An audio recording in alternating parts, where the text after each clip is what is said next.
How do you get this kind of bend in your pose? Here's a sneak peek from a video in my new form course that's going to show you how to do it. Enjoy. I call this either like the storyboard or a corporate arrow, right?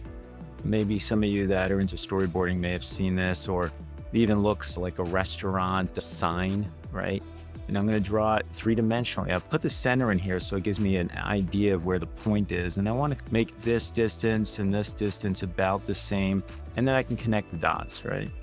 So I'm going to just put this like here, and then I can give it some thickness like this. I'm making this parallel. So I'm not doing any converging here, by the way. I'm just going to keep this parallel, okay? So it's like this. So you can see this is like the loaf. How? Because I can add all of these cross contour lines on it. You can see they're even slightly curved. I puffed it a little bit, right? We put that little puff of air in there, right? So it's like this. Oh, let's get the other side here. So there's this arrow. It's pointing in direction. It's going in space this way, right? Here's like a rounded version of it, right? It's going that way in space. It means that also the way it's working is it's relative to a bigger box, right? It's like saying there's a box. If I were to gift this to somebody, right? Here's the box that this guy lives in, right? So here it is, right? I'm going to send this FedEx or UPS, whatever, right? And there it is. There's the box it lives in. So this is a good practice to get aware of, seeing how things are going in a direction. Remember earlier, I talked about the little arrow in the corner, right? You see the little arrow in the corner, like this is telling us it's going into perspective that way, okay? Now, what's cool about this is we can get even more sophisticated. What if I want this to bend, right? But only on one axis. So look, I'm going to do this and do like a ribbon thing, right? So here's like a ribbon. And then what I'm going to do is I'm going to repeat that ribbon. I'm going to give it some thickness. So here's its width. And then I repeat it, right? So I'm literally trying to take this line and copy it over here.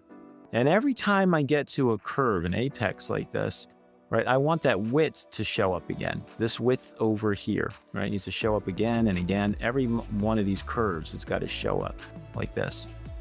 And then I can connect the dots. I could say, okay, I'm trying to mimic what I have there on the other side. It's going like this. It gets us to here. Then it's going down like this, right? And then it's going to get to here. You see how that works? Now I'm going up like this and it gets to here. And we could say, maybe I straighten this out a little bit and we say, well, that's where the arrow's going to be. Here's the middle of it again.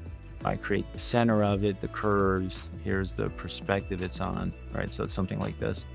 Now, if I do the curve again, right? Let's see, I do it here and I do it on top of my initial line. That's my initial one, right? And I measure my thickness there and I just keep doing it. Then I will have the width of this, right? So I'm just copying my way along, and then up here is where that full width is again, right? And I'm coming down here like this.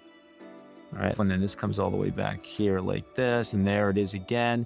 All right, now I'm going to go across, right? And then if I look through it, that would be the height of it again, right? And then I'm going to go through it like this. That height would be here again. So I'm drawing through the invisibility of it here. Then I want that height here. That means now this is where the top edge is because I've drawn that height. Here, I'll tone in that height so you can see it back there. Looks like this, right? There it is. All right, and that's bringing me back down here. So I'm making this swoopy roller coaster. Here's that height again in three-dimensional space, right? In three-dimensional space like this. Now, we want to draw those cross contours through all this twisting and turning. Not twisting, I should say, but bending and turning, right? That's happening here like this. Anywhere on this line, basically, I'm going to go 90 degrees off of that to get a sense of what the cross contour here is. It's going to be like this. So here it's like this. So you can see at angles, it changes as it goes through bends, right? It's like this. And then across it, it's always going to be the same thing, right? It's going to stay parallel with itself. Like no matter what happens, if I go underneath, it's still parallel to the original idea, right? So you see it looks like this. It's locked in. And in a second, I'm going to show you why it's locked in. Right, so it's like this. This is that top view. It stays like this, locked in, horizontal, horizontal. Very important. This is actually really important. As silly and as simple as this exercise may seem, this works on the body because most of the bones on the body, they're rigid and they go in one perspective, in one direction. all right? So this becomes really important, right? Now, the reason this works is because this is in a box itself. Right here, I made this, unfortunately, I made this almost the same here. So the box here would be slightly going up, let's say to here and to here. And then here, so it's slightly going down to the back, let's say from here to here, and then give it a corner. It may look something like this, all right? And then it's going up like this. And here's our box. So you can see I could package this. It reminds me of old school wristwatches that had a band, right? The wristband would look something like this, right? Be aware of this because this helps on the body. This helps on the body as well. It's really recognizing that things can bend like this, but they stay trapped. Here, I'm just gonna I'll tone the bottom of this box so you can see a little better what I'm doing here. So this is the bottom of the box, and we're looking up into it, right? And here's, let's say, the front of it. All right, and then I'll leave the glass on the side. So here's the front of it. All right, it looks like this. Like I said, this happens in the body. It happens in the face. It happens in the arms and in the legs because most of the parts of the body are hinge joints, and hinge joints stay on certain axes relative to one another, and that's what's happening here.